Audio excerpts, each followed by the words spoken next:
Hey guys, how's it going? My name is Farik and today we're gonna do Reddit recap. I think news and covers without doing a full video script. Let's check them out. So there's a new teaser for the Mask of Darkness DLC for the Lost Crown. Alright, here we go.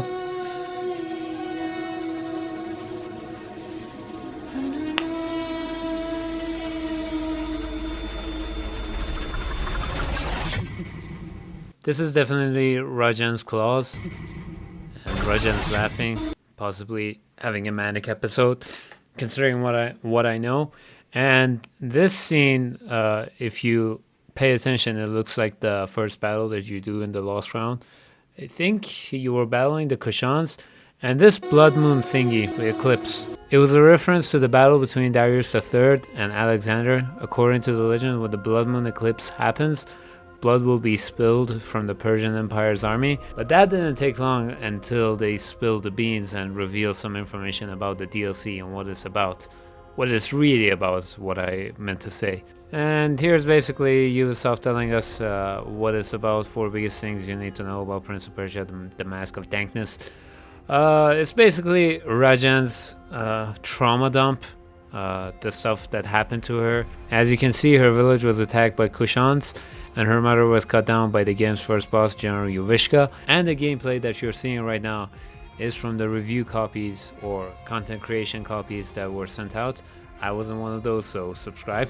And yeah, this is basically Rajan's trauma dump and what happened. And I think Rajan was developed to be this. There's a new biome in the game, but the way they set it up is actually very interesting. So it says bring your skills and leave your powers, and you only get to keep 2 of the Simorg stuff, the time powers, which I don't think is a correct name to call them that. Russia the Simorg, the air dash, and the shadow of the Simorg, the clone that you will leave that you will teleport back to. It's basically like a biome that was designed as the game was being developed, and it was cut, maybe for timeline reasons. There's new platforming stuff, there's new enemies. I don't want to get into it because I want to check it out myself. I didn't read most of it, but it's like basically they're showing off what they have developed and what they did for the game. Yeah, cool stuff. I'm excited.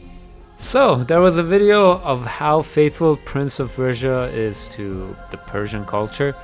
I really like this video. It's a very based video. You should really check it out. The links are in the description. Although, I wish the guy played the Lost Crown and reviewed it based on that. I think the architecture in the Lost Crown is much more closer to Persian architecture. At least from the pictures that I saw, Persepolis. And if you see the video, the guy basically goes insane why the music isn't Persian actually, which I think the Lost Crown did a better job. Metal/rock influences are there, orchestral influences are there, but I don't know, I'm not sure. I checked out some sound samples for Persian instruments, but I think there were some Persian instruments in the soundtrack. Yep. Very base video, check it out. So, people have been asking how did the Vizier knew that the Empress is with Prince? So at the start of the 2 Thrones, we kind of realized Vizier has attacked Babylon, but why? It was explained in the game, and it's kind of funny. Pay attention to what the prince overheard as he drew close to where I was being kept. Like, this is important, please pay attention. And Vizier rants on about what happened. Many years ago, I journeyed with the Maharaja of India to the island of Time, intending to... So this, when he says he traveled to Island of Time with Maharaja, this actually happens in the original timeline, the timeline before Warrior Within. The events basically happens the same, but the results are different. There was no trace. We returned to India with treasure nonetheless. A staff, a dagger, an empty hourglass covered in jewels, and books. Such secrets they contained. For even then I was an older man, and knew that my time would soon be at an end. The books showed me that life eternal was not beyond my reach, but it required the essence of the Empress herself. But you were gone. They were gone. So I thought. I turned my attention towards...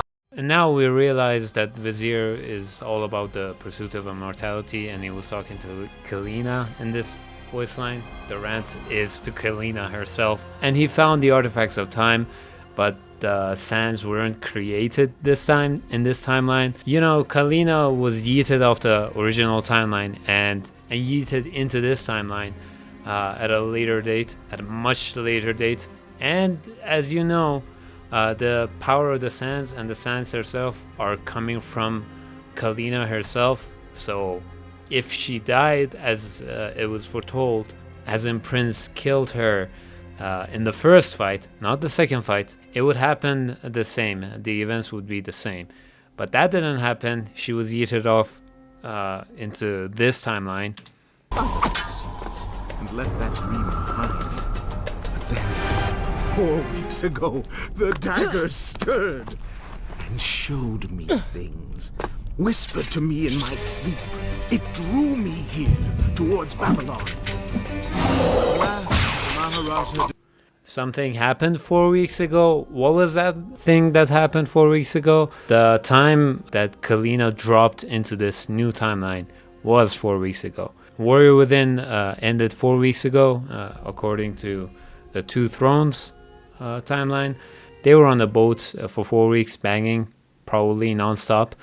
And the dagger shown to be an exposition device for Vizier to attack Babylon. How he did it? He basically killed Maharaja and acquired the help of Scythians and attacked Babylon. But Kaileena planned the whole thing in the Two Thrones. This is the first comment that I got. And it got me thinking, and I had to check. She said something at the beginning of the game in the Two Thrones. Let's check it out. This is from the very first cinematic that you see in the game. In doing so, he set me free. And doomed us all. The doomed us all part is important. Hold on. Prince, of all the possible futures, this one held the most promise, but something has changed. This line, as you know, in Warrior Within, she has foreseen her death, but she basically failed. Prince proved that he can change the fate of him and Kaileena both. He succeeded in doing that, so there are wild cards in Kaileena's foreseeing prophecy thing powers, and she basically started the same thing right after she was consumed by it. So the 4 weeks she saw all the timelines, but this time probably says after the 4 weeks when they're reaching Babylon, something has changed. Maybe another wild card appeared in her prophecies. I don't know. I thought this would disprove what the guy said on Reddit, but I found something else at the end of the game. Wonder why I would let this come to pass. So many. This is at the end of the game, I think, before the final boss. An empire reduced to rubble. A prince cast to the streets and hunted like a common criminal. But I had seen the timeline. And of all the outcomes lay bare to me, this one held the most promise of them all. For the prince would have an opportunity to set things right. So this invalidates the last one. I don't know what happened. Possibly an artifact of the rewrites, but it would seem that Kaileena was foreseeing all the possible futures, and she let this one happen. And I think at the end of the game, when you beat Vizier, she gets to be free at the end. So this is the one of the end cinematics. This world was not meant for me, but there are others, and I will find my place. I have no idea what she's talking about. Yours. So I don't know what was that about another world. I have no idea. The thing that interested me in this was how they tied things together. Kaileena was basically tortured for her whole life, being destined to die by the hands of Prince.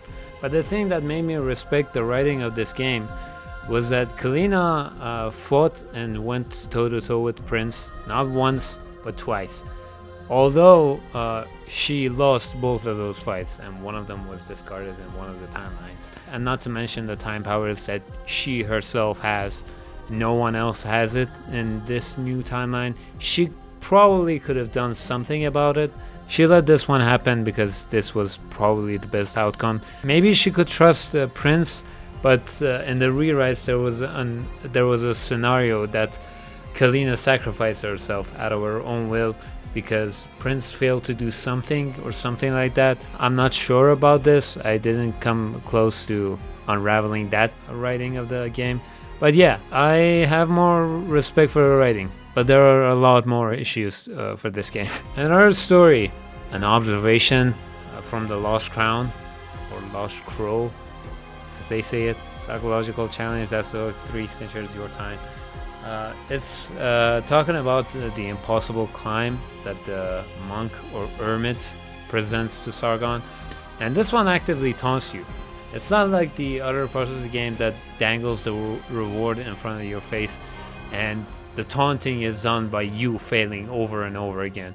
This one is actually speaking to you, the player, somewhat. Well, you seem perfect for my challenge. Are you up for the challenge? And if you want to chicken out, he taunts you for that as well. This was interesting because from accessibility point of view, Lost Crown did a lot of things right. The game is still difficult if you want it to be, and it can be piss easy if you want it to be as well. For the combat, there is the fantastic granular difficulty system. You can tweak the settings. I think you could tweak the settings for the behavior of the enemies, but there are a lot of things that you could tweak in the game. And for the platforming sections, I think you could enable an option that it would open up a portal and you would skip it. That's really nice. It's not like the Prince of Persia 2008, which I'm getting tortured by it right now. But the thing is, this quest is possibly the most important and impactful besides the main quest. It basically makes the whole game tick. As in, there are some pretty important stuff hidden. Not really hidden, you have to connect 2 dots. The dialogue that Hermit gives Sargon at the beginning, and the text that he gives you after you collect all the 3 snitchers or globes or whatever they were called. Bells, I think. So yeah, that's what I think it is, but it's definitely not the hardest ones. I think the most hardest ones was the room, the trap room, that you will unlock only a skin, and the skin is not that good. But the hardest one, I think, is the one that I was struggling to get through after fighting the Ejdaha. You're seeing it right now. Another one that is at one of the top biomes in the game. This one, I don't think it's the hardest one. It's probably the medium difficulty for the platforming, because there are a lot of rest positions that you can use, just thinking about stuff. But the other ones just full on go through this, next one, memorize maybe. Yeah, I don't think it's that hard, but the taunting of it, I think it's done perfectly. Like the players that just want to know about the story and why you're playing as Sargon, it's really important. I think I gave it away. Spoiler alert. It's probably the most important quest, so that's why they did the psychological challenging for this one. On to some Darksiders stuff. I can't talk about Prince of Persia all the time. That's why I'm doing Darksiders. I want to branch out my content. Someone just fought Vizier, and it was too easy. So Vizier, as you can see, is seemingly very easy fight, an optional fight. But the thing about the optional bosses in this game is that they haven't correctly scaled them, or there is a lack of a weird scaling system that could have helped the experiences for the bosses. He basically fought the boss in 20 seconds. That's really low. The scaling is poorly done, but it's really not. There is an optimal level for you to beat the optional bosses, but it's really hit and miss. As you know, or you might not know, you have to unlock the death grip to be able to access the boss, but once you unlock that, you will go through the entire Forgelands, the first zone of the game, and you probably miss this. And if you come back later, even 2 or 3 levels, you're over leveling it by a lot. It's really by a lot. It's really easy. As you can see, this guy beat it in 20 seconds.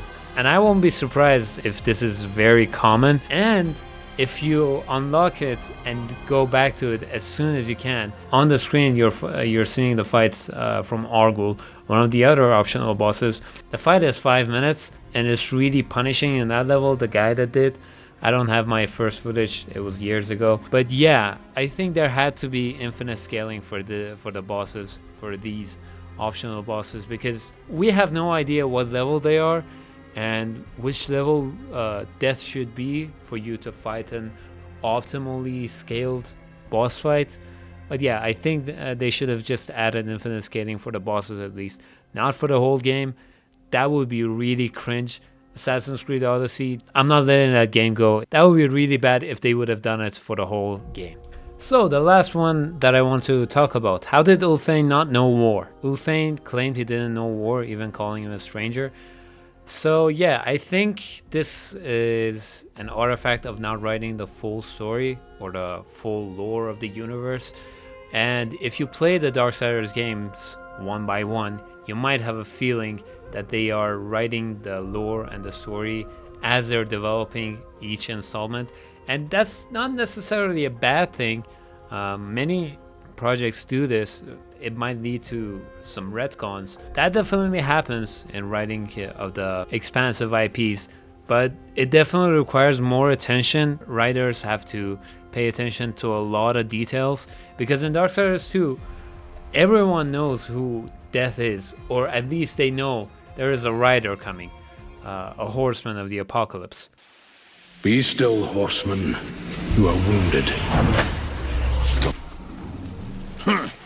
The Reaper.